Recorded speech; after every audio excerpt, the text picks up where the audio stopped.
Hello everyone. In this video, I'll show you the layout of NPV calculation. That is in ACCA, CMA exams, in the section C, essay type of questions. If you get an NPV calculation, what is the layout that we can use? So this I have summarized the data from a question. Investment 500,000, residual value 100,000. 4 years project, each year sales volume is given, so that many units it is. In current prices, selling price is 80, variable cost is 40, fixed cost 75,000 per year, tax 30%, tax allowable depreciation 25%, reducing balance method. Inflation, selling price inflation 5%, cost inflation 6%. Nominal cost of capital 12%. Initial working capital requirement 40,000. Working capital increases with inflation. Working capital is fully recoverable at the end. Okay. So this is one simple standard question that you can get on investment appraisal. Let's see how we are going to find the NPV. Right. Year 0, 1, 2, 3, 4. 4-year project. Investment was given 500,000, say minus 500,000. Minus is because it's an outflow, so you put minus 500,000. Okay, and then residual value is there. Residual value, which is 100,000 at the end of the project. Then what items I'm going to have here? What cash flow items I'm going to have here? Sales is there. Variable cost is there. Fixed cost is there. Then taxation. After taxation, we will write working capital, because working capital is not part of tax calculation. So it's better you complete the tax calculation and then we include working capital. That's all. Net cash flow. Present value factors if you are using the table. If not, you can straight away say PV, NPV. Sales, number of units are given. Number of units 5,000. Selling price in current price is 80. And there's an inflation of 5%. So how do we do it? 5,000 units. 80 has to be inflated. 5%. 1 plus 5%. To the power of year. This is after 1 year. So power 1. You can either link this or you can type 1, whichever is okay. Look at this, number of units multiplied by selling price inflated. Second year, how many units? 8,000 units. Selling price is 80, inflated for 2 years to the power of 2. 1 plus inflation to the power of 2. Third year, 10,000 units. So equal 10,000 multiply 80 multiply 1 plus inflation 5% to the power of 3, because this is third year cash flow, third year sales, power 3. Last year, number of units 4,000. So 4,000 80 inflated 1 plus 5% to the power of 4. Very simple. To do a similar working for variable cost also, number of units into 40, variable cost inflation is 6, all the costs inflated at 6%. So 5,000 units, let's start with a minus because the cost, 5,000 units, 40, 1 plus 6% to the power of 1.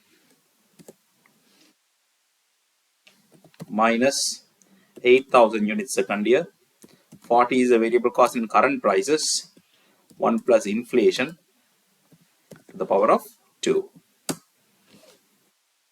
Next one, 10,000 units, 40 multiply 1 plus inflation, cost inflation to the power of 3. Last year, 4,000 units.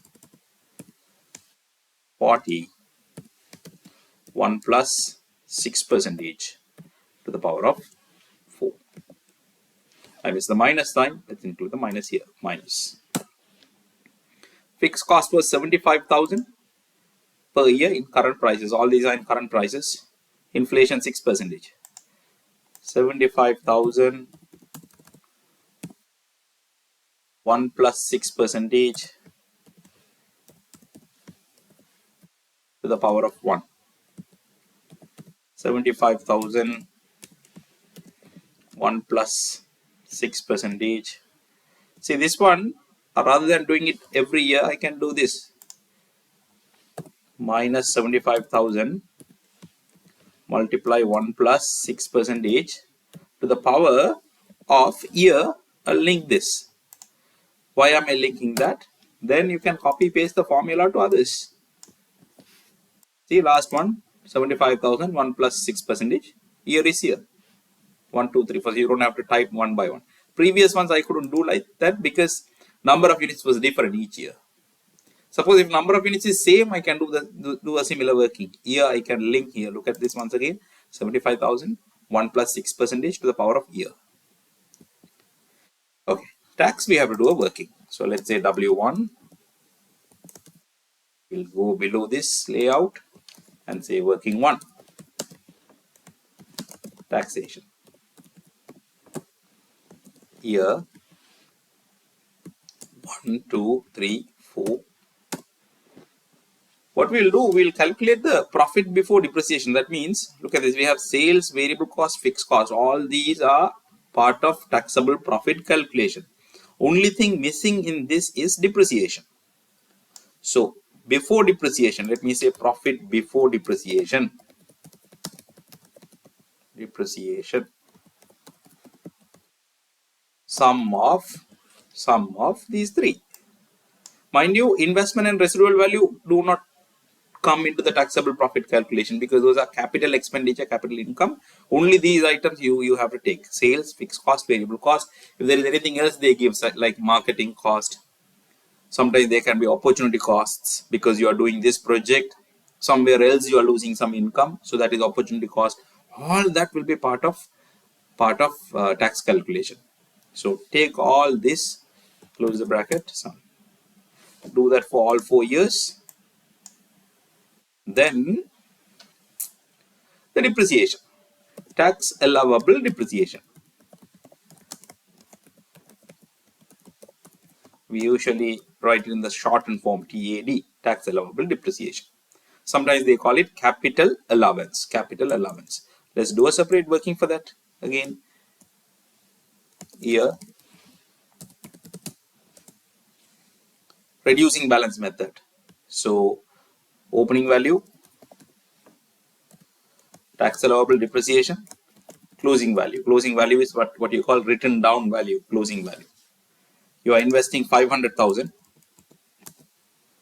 25%. So, this multiplied by 25% is the depreciation. Closing value will be 500 minus 125. 500 minus 125. And this closing will be the opening for the next year.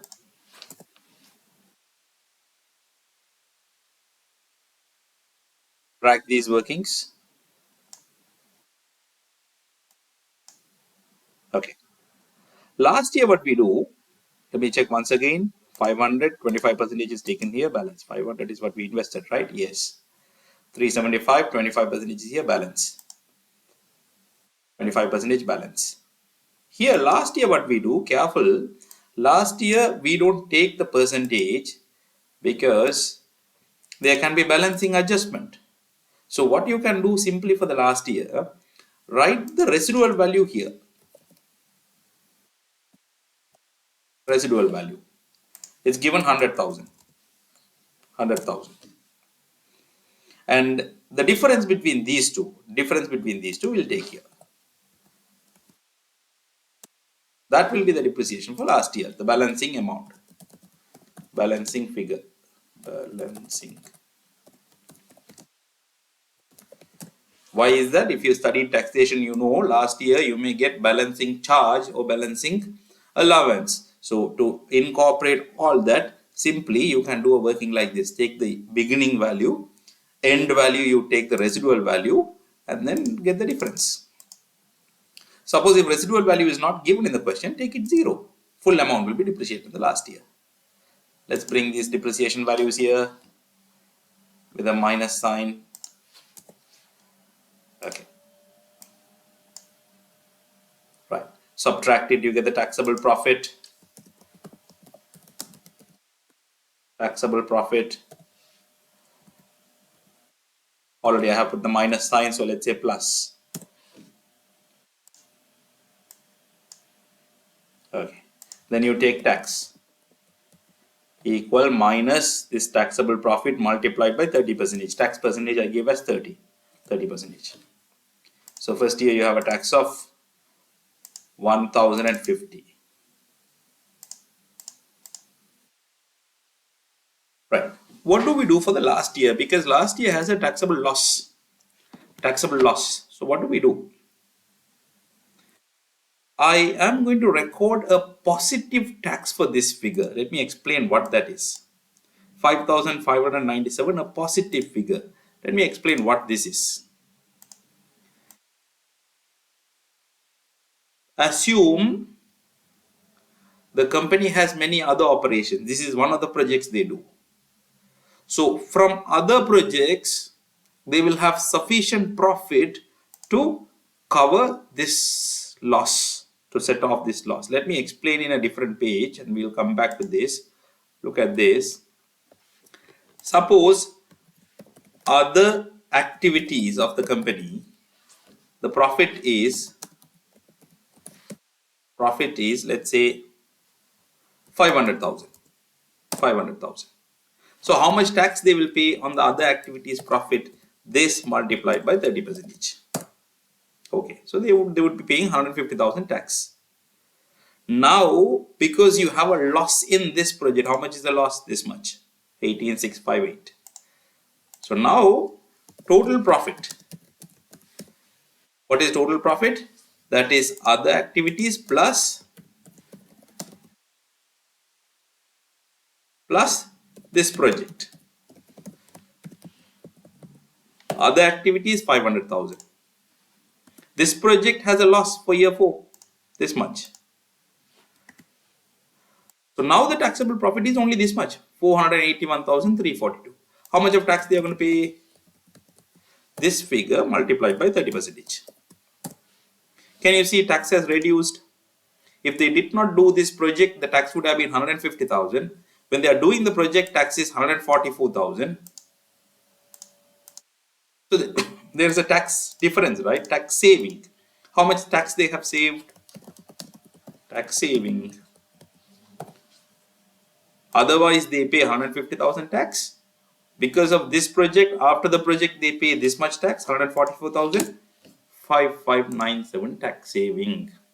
This figure is what I have calculated here directly. How? Applied 30% on this. So let me write a note here. Assume the company has sufficient profit from other operations to set off the taxable loss of year 4. Usually, if you have a loss in a year, question itself might say this. There might be a note in the question saying that assume the company has sufficient profit. If they don't give that, and if there is no other not also, sometimes questions, if they want to complicate it, they would say tax has to be carried forward, something would be mentioned. That is rare, they don't say that often. So what we do usually for a project, assuming the company has sufficient profit from the other operations, you post a positive tax figure. What is positive tax figure? Not that the company is receiving tax, don't think like that. Company's overall tax reduces because of this loss. Good. So we have calculated the tax, we'll take it here. equal, already I have put the minus sign here, yes, first year 1050. I have to highlight one more thing. Often in the books you might see they include depreciation in this working itself, they calculate tax and then they add back the depreciation. In BPP, Kaplan, all these books, often that's what I see. However, I don't encourage using that method because chances of making mistakes are high in that. Sometimes you forget to add back the depreciation. Sometimes when you take the net cash flow, you include depreciation also. So to avoid all those possible errors, do a separate working, it's very clear. Do a separate working for taxation. Simple. I added these figures and I called it profit before depreciation. Then you calculate depreciation. Subtract it. You call it taxable profit. Apply the tax percentage and bring the figure here. Done. Working capital, we need another working for it. Working to. Working capital.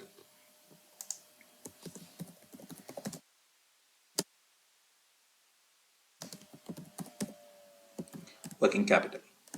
Here 0, 1, 2, 3, 4. First we'll write the working capital balance. Working capital balance. Question says initial working capital requirement 40,000. 40,000. So minus 40,000. 40,000. And then question says it increases with the inflation. Or they didn't say what inflation. There are two inflations. So let's say working capital increases with cost inflation, let's say. Cost inflation. That means it increases year on year by 5%. 5%. Why did I put minus? It's just the balance, working capital balance, right? 40,000. Okay. 5% increment. So this multiplied by 1.05. Again, that multiplied by 1.05. So this is a year 1 end figure, year 2 end, year 3 end. End of the project, working capital balance is 0. Why? Why? Because of this statement. Working capital is fully recoverable at the end. That means when you finish a project, you will not leave any inventory, receivables, payables, everything will come down to 0 because you're finishing the project. So year 4 end figure has to be 0, 0. This is working capital balance. This is not the cash flow. Working capital cash flow is going to be initial amount itself is an investment, it's an outflow, and then whatever the increase is the cash flow. If it is an increase, it's an outflow. Working capital increase is an outflow. Any decrease is an inflow. Working capital decreases means you are taking money out of the working capital. So let's see here, 40,000 has increased to 42,000. So 2,000 invested. Next year, 42,000 has gone to 44,100. So 2,100 increased. 44,100 has gone to 46,305, increased. Last year, 46,305 has come down to 0. Full amount is a positive cash flow. And usually working capital cash flow, if you add these figures, the cash flow line, if you add all of them, should add up to 0. Because whatever you have invested, at the end you are taking back. Check. 40, 42, 44, 46. Yes, you add up all this, that will be equal to 46,305. Cool. Take this cash flow here. Working capital cash flow. Not that. Next line. Okay. Done. Net cash flow. Sum from year first line investment until the last line. Since I did not include depreciation, nothing in the workings, I can simply add all of them. Suppose if you had depreciation in between, then you have to be careful when you are adding the cash flows. So that's why I don't want to include depreciation here. I did the depreciation working, tax working separately. Here, only the cash flows, only the final cash flows are given in my main layout.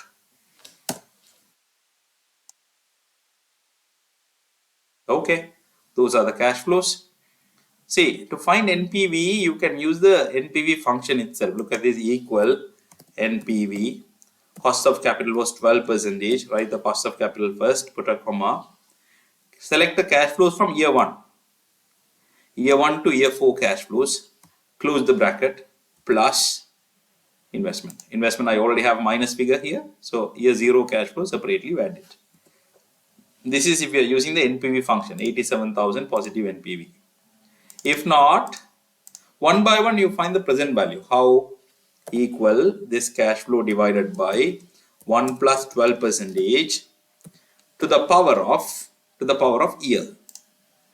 See, cash flow divided by 1 plus cost of capital to the power of year.